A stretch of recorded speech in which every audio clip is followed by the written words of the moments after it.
Okay mga kapatid, magandang araw. Papakita ko lang sa inyo or ipapasilip yung ating ECU ng 175 ADB na FI. Ayan nakalagay 175. Okay. Ayan, 175 Donghe.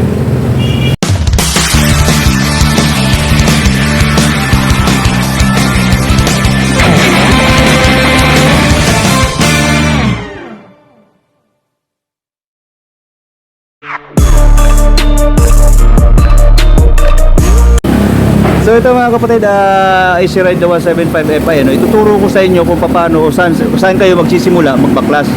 Kung halimbawa gusto nyo makita dito yung laman ng kabuuan sa loob, So need natin una baklasin to rito. Ayan, kagaya nga nito. Ayan, ito na yung panggilid nya, So dito po tayo mag-start sa gilid. So may tatlong tornilyo yan dito sa ilalim, isa, dalawa. So tatanggal pa naman ngayon yan. Nagaya yan ito na may tornilyo siya. So yan po yung kailangan natin tanggalin dito. Pag natanggal na natin to, itong tatlong tornilyo niya dito, is hahatakin na lang din natin yan pa hatak ito. Itong cover na to, So nakaganyan yan. Hihilain na lang natin kasi naka-clip na lang naman siya rito. Ayan, ang clip niyan sa dalawa, tatlo. So tatlo lang naman po yung clip, Yan ang kailangan natin na mahila. Kapag halimbawa na gusto natin mabaklas yan, So pag halimbawa ilalagay natin ng ganyan, natanggal na natin yung mga tornilyo. Kaya lang, nakakabit-kabit ko lang muna. Ganyan. Natanggal nyo na halimbawa yung sa ilalim, tatlong tornilyo dyan.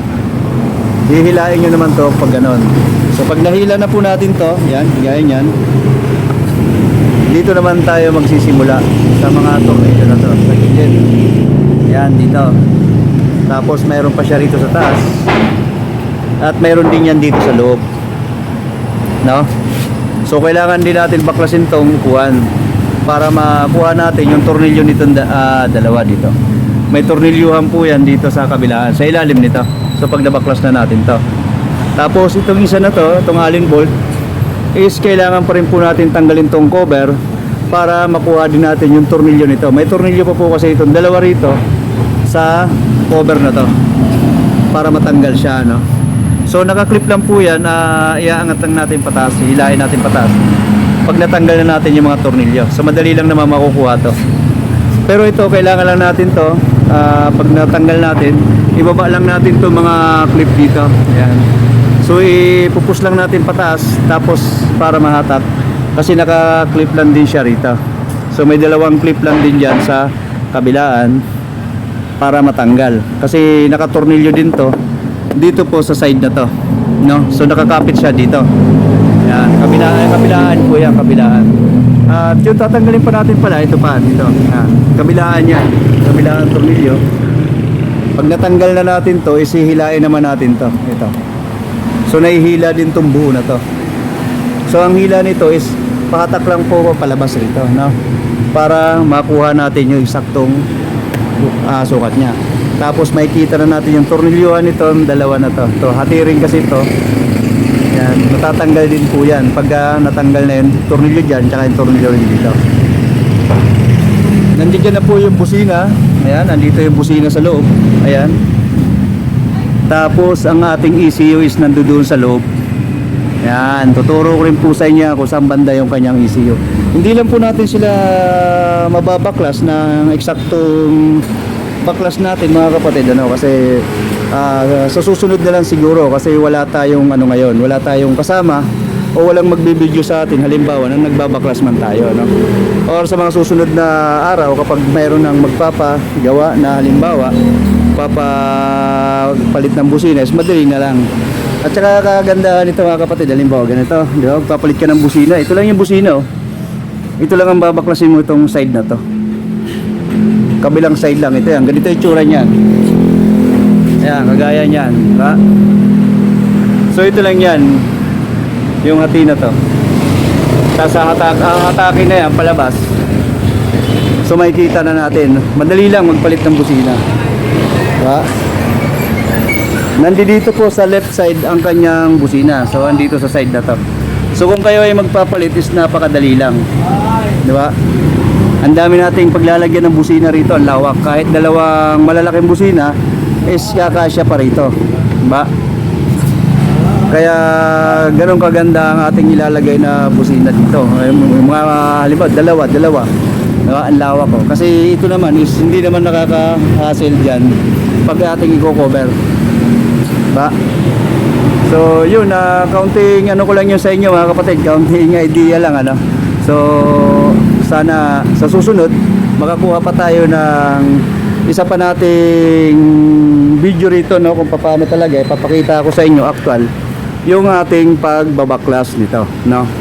So sa mga susunod na po yun siguro, kasunod na nitong video natin or sa mga susunod pa, no. Antabayanan nyo lang mga kapatid. Magbibigay po ako sa inyo ng mga counting idea pa tungkol dito sa motor ng Mr. Ride 175 ADB, no, na FI. 3 hours later. Papakita ko lang sa inyo or ipapasilip yung ating ECU ng 175 ADB na FI. Ayan, nakalagay 175, okay. 175 Donghai. Yan. So yun po yung ating ECU. At mamaya ituturo ko rin sa inyo kung paano natin siya mababaklas at saka kung saan nakalagay ang ECU, ano. Ilalagay din natin doon sa kanyang tamang lalagyan. Okay, pasilip ko po sa inyo. So ito yung mga kapatid, ang ating ECU is doon po nakalagay sa ilalim, no. Ito po, yan. So kung paano nyo po makukuha yan is kailangan natin buksan pa to dito, no. Kailangan natin itong i-open dito sa side na to, sa harap, para kuha natin or ma-check natin yung ating ECU. So yung kanyang horn nandito lang din. Ayan ang kanyang busina, nandito lang sa side din na to, no. So kaunti lang naman ang babaklasin pero medyo merap-erap lang. Okay, kaunting idea lang yun mga kapatid para makita nyo rin kung nasaan banda ang ECU at nasaan ang kanyang horn nakalalagay, no. So ito lang. Tapos the rest wala naman siyang iba na doon kundi headlight na lang. Wala nang ibang regulator, wala naman dyan.